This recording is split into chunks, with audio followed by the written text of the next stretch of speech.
Melawan saya. Saya itu lebih kuat daripada kamu. Ya udah keluarin ilmunya. Gak perlu saya, anak buah saya aja yang benar kamu. Saya itu lebih kuat. Ya udah bawa anak buahnya sini.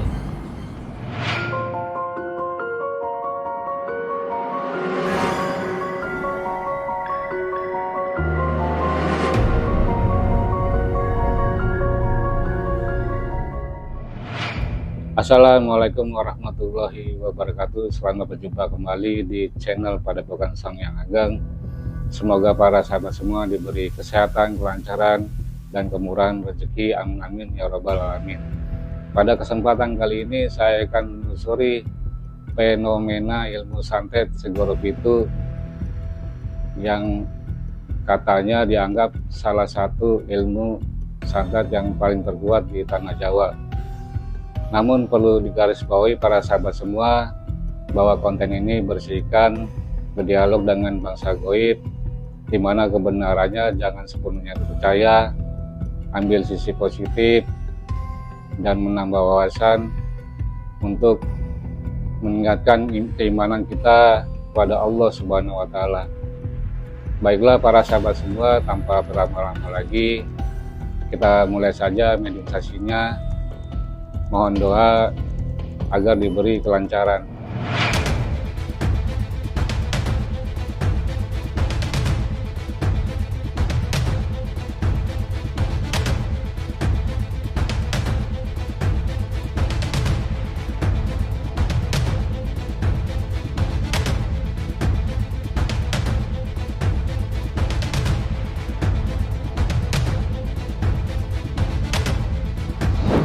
Dengan siapa ini saya bicara? Saya bisa berubah wujud. Kamu bangsa apa? Siluman?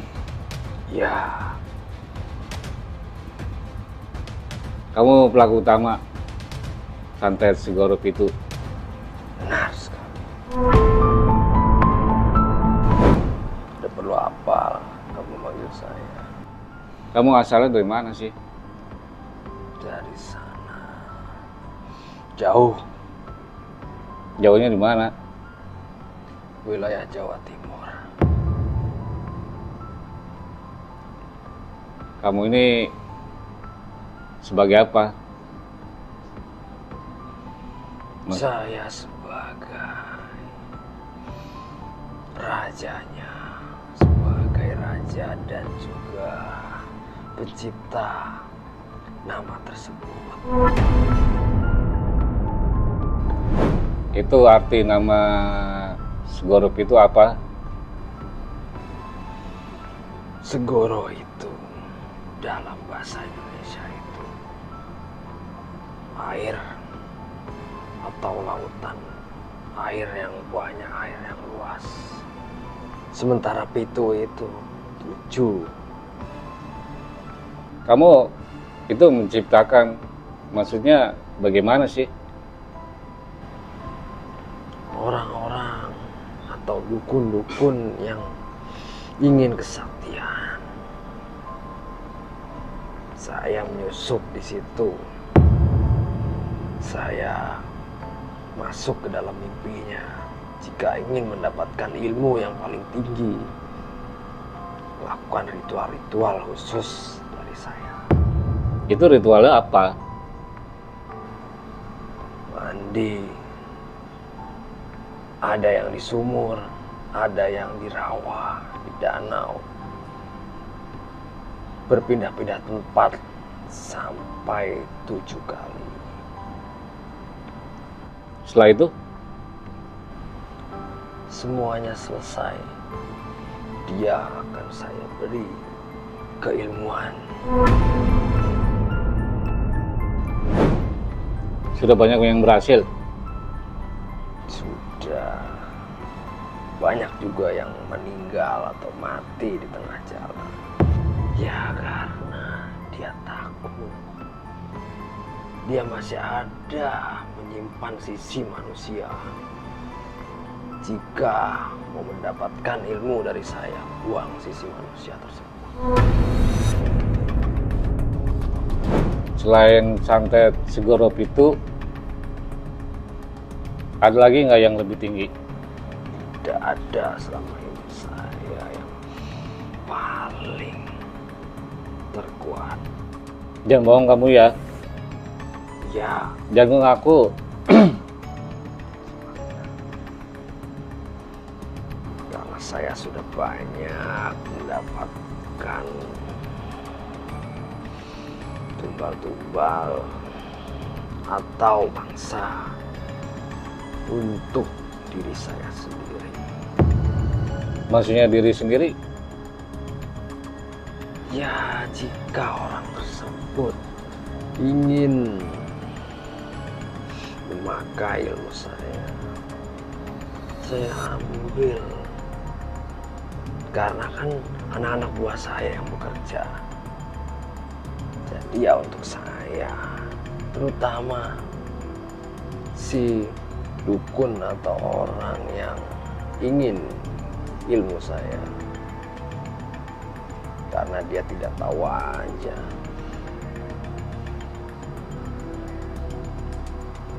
Itu si pemesan bagaimana Apanya? cara mintanya ke dukun itu? Banyak.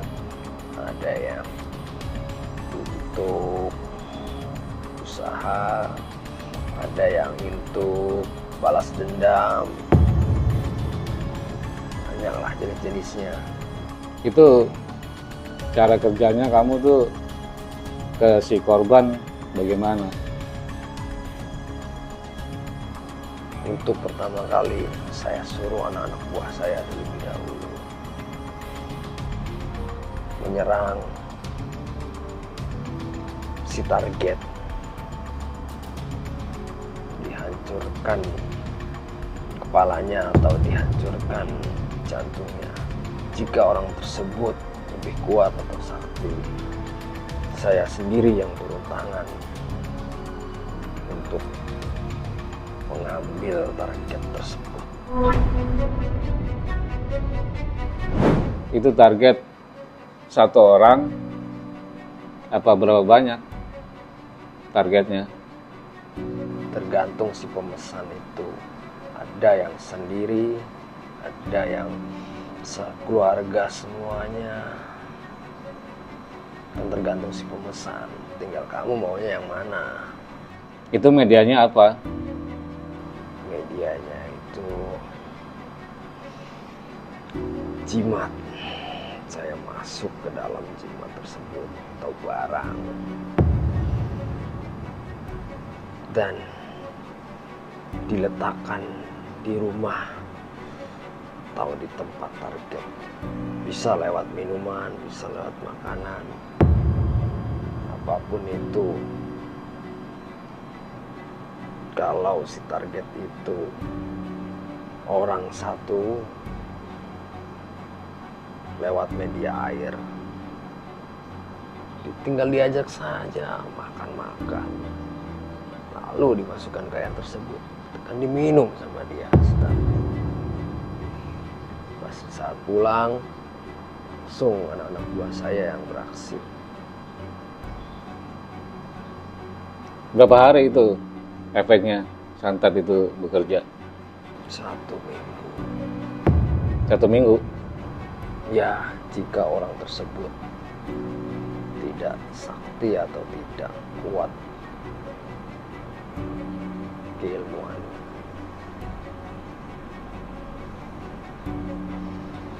Ada yang sampai lama juga jika orang tersebut kuat atau ingin berkelahi. Maksudnya berkelahi gimana? Ya, si target tersebut datang kepada dukun-dukun lain untuk menangkal. Langsung kan kita berkelahi dengan secara goib. Ada nggak orang yang nggak bisa kena sama santet Segoro Pitu? Untuk saat ini belum ada, tapi ada yang sangat lama prosesnya sampai setahun baru bisa saya ambil. Kenapa lama? Bisa setahun begitu? Karena dia sangat taat atau takwa, beribadah pada Sang Pencipta dia. Oh, jadi orang-orang yang taat ya? Kamu nggak bisa? Bisa, tapi prosesnya lama. Itu ciri-ciri orang yang terkena santet Segorok itu bagaimana ciri-cirinya? Ada yang seperti tertusuk-tusuk jarum atau tombak. Ada yang di perutnya tiba-tiba mengeras dan membesar. Ada yang kecelakaan pun ada. Yang bikin cepat orang itu meninggal yang mana? Kecelakaan. Belakang. Itu kamu apain bisa kecelakaan? Ya, anak-anak buah saya itu yang mengganggu penglihatannya, yang mengganggu konsentrasinya sedang berkendara. Terus ada nggak cara buat menangkal santet Segorok itu? Ada, tapi untuk saat ini belum ada yang lolos dari saya. Semuanya saya hancurkan. Setelah kamu hancurkan, bagaimana nasib orang itu? Ya saya ambil roh dan sukmanya si target tersebut. Buat apa? Menjadi anak buah saya supaya tambah banyak. Karena itu saya ambil paksa. Jadi si ruh tersebut tidak naik ke akhirat, tapi tergantung di alam barzah. Bukannya semua ruh itu kan ada malaikat pencabut nyawa. Kamu bagaimana itu? Ya itu kan sudah targetnya dia. Jadi si malaikat pun ya hanya melihatnya saja. Jadi ya saya ambil. Sudah. Karena itu juga takdir dari orang tersebut meninggalnya seperti itu.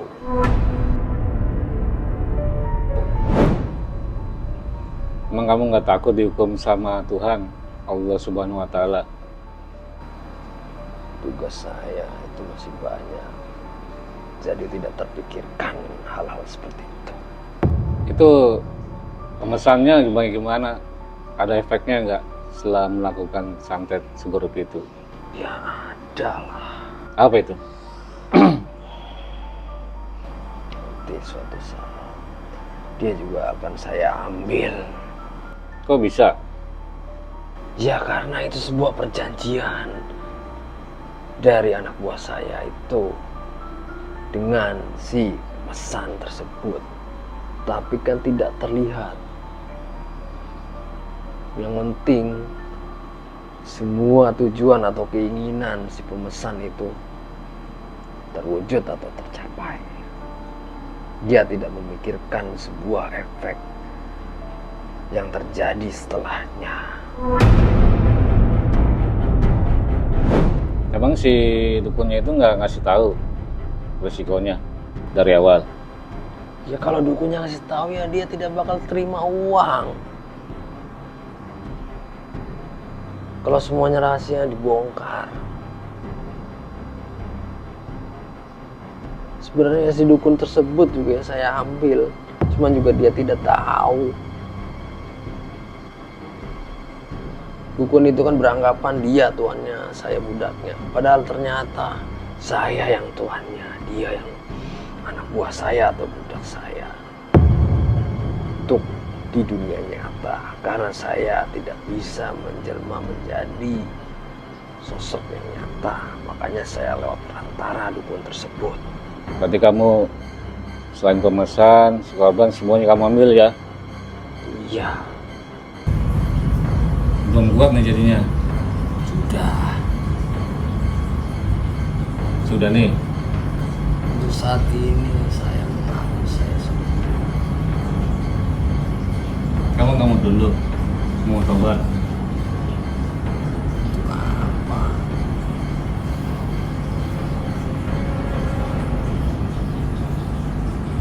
Kamu nggak mau dulu? Gak mau lah, selama ini saya sudah enak. Enak apaan ya? Iya, mengambil makanan-makanan dari orang-orang tersebut. Banyak anak-anak buah saya. Kalau nggak saya ikut kamu ya hancur semuanya. Usaha-usaha yang saya kerjakan selama ini. Nah, kamu tahu, kamu tunduk ya? Mau lah kamu siapa? Nyuruh saya. Kamu tahu Sang Yang Murcai Nirwana? Tahu. Mau tunduk gak? Apa mau dancurin? Saya cuma tahu saja. Katanya nggak mau tunduk, kamu yang paling kuat. Iya. Mau tobat nggak? Gak mau lah. Nggak mau? Kamu mau lawan saya? Ini siapa? Saya pengikutnya Sang Yang Murcai Nirwana. Mau tunduk gak? Mau lawan saya? Saya itu lebih kuat daripada kamu. Ya udah, keluarin ilmunya. Gak perlu saya, anak buah saya aja yang menyerang kamu. Saya itu lebih kuat. Ya udah, bawa anak buahnya sini. Panggil. Ayo panggil semua. Semuanya. Saya dimanapun berada, otomatis datang pada malam hari ini. Semuanya Salam. tanpa terkecuali.